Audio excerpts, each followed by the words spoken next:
नमस्कार मित्रांनो, स्वागत आहे तुमचं स्टडी फ्लो अपडेट्समध्ये। जर तुम्ही सरकारी नोकरीच्या शोधात असाल, तयारी करत असाल तर तुमच्यासाठी एक खूप मोठी आणि आनंदाची बातमी आहे। महाराष्ट्र राज्यातील नगर परिषद आणि नगर पंचायतीमध्ये तब्बल 3138 पदांची मेगा भरती लवकरच सुरू होणार आहे। तुम्ही स्क्रीनवर जे आर्टिकल आहे ते पाहू शकता, ऑफिशियल न्यूज आहे। या भरतीमध्ये गट क आणि गट ड म्हणजेच ग्रुप सी आणि ग्रुप डी या दोन्ही श्रेणींचा समावेश आहे। आजच्या व्हिडिओमध्ये आपण पाहणार आहोत की कोणत्या विभागातील किती जागा आहेत, पगार किती असेल आणि विद्यार्थ्यांनी आतापासून काय तयारी करावी।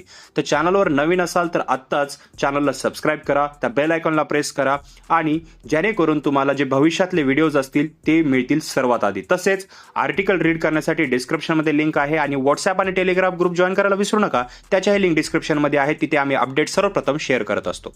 तर बघा, या जाहिरातीनुसार एकूण 3138 जागा भरल्या जाणार आहेत। गट क च्या जर पदे पाहिली याच्यामध्ये तर 2151 पदे आणि गट ड ची 987 पदे असणार आहेत। आता विभागांनुसार रिक्त जागांची स्थिती जर पाहिली तर छत्रपती संभाजीनगर विभागात सर्वाधिक पदे आपल्याला पाहायला भेटतात, जे आहेत 1188।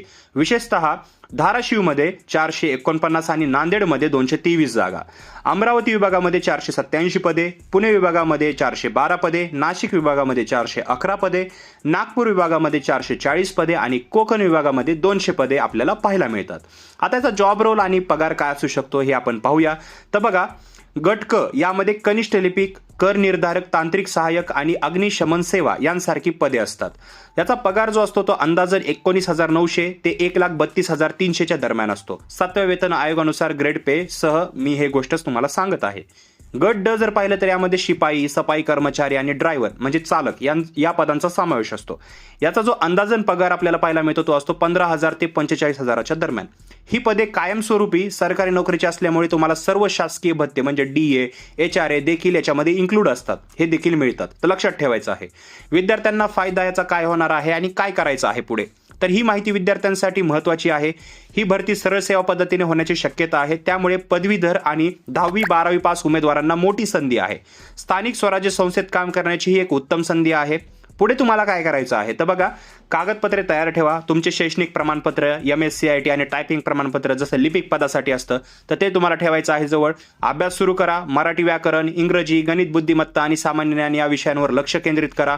तुमची शारीरिक तंदुरुस्ती पण पहा। जर तुम्ही अग्निशमन किंवा चालक पदासाठी अर्ज करणार असाल तर शारीरिक चाचणीची तयारी सुरू करा, कारण त्यामध्ये शारीरिक चाचणी घेतली जाते। याच्यामध्ये जर पाहिलं मित्रांनो, शासनाने या भरतीला मंजुरी दिली असून लवकरच अधिकृत जाहिरात प्रसिद्ध होणार आहे। जशी जाहिरात येईल तसा सविस्तर व्हिडिओ मी आपल्या चॅनलवरती आणील। तर अशाच नवीन अपडेटसाठी आत्ताच स्टडी फ्लो अपडेट्स या यूट्यूब चॅनलला सबस्क्राईब करा आणि हा व्हिडिओ तुमच्या मित्रांबरोबर नक्की शेअर करा। तसेच आर्टिकल रीड करा विसरू नका आणि आपले ग्रुप जॉईन करा, जेणेकरून तुम्हाला माहिती भेटेल सर्वात प्रथम। तर मित्रांनो, व्हिडिओमध्ये एवढंच। तुमचे जे प्रश्न असतील ते कॉमेंट सेक्शनमध्ये विचारायला विसरू नका। मी तुम्हाला पुढच्या व्हिडिओमध्ये। तोपर्यंत थँक्स फॉर वॉचिंग।